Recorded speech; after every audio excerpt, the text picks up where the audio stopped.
Naghihintay ka ba ng sign para pumunta sa dagat? Yes! Ito na yon. Kung hindi mo alam kung saan ka pupunta, yes na yes! Dito na yon. Hello guys! Flex ko lang po itong magandang beach dito sa amin. Ito po ang Manlawi Sandbar and Floating Cottage. Alam niyo po ba, isa ito sa dinarayo dito ng mga turista. Ganyan po ang itsura niya kapag mataas ang tubig.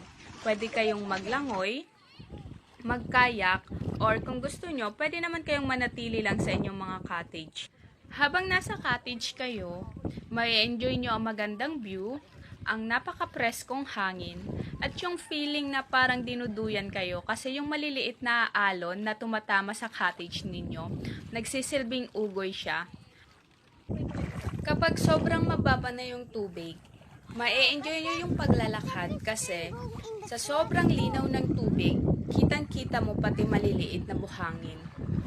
Kapag nakalimutan nyo pa nga palang magdala ng pagkain, huwag kayong mag-alala kasi may mga nagluluto po dyan, may nag-iihaw at may mga nagtitinda sa paligid.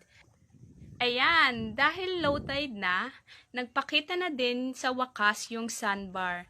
Napakalawak ng sandbar niya at napakapino ng buhangin. Sobrang ganda. Sulit na sulit, mag-i-enjoy po kayo. Pwede na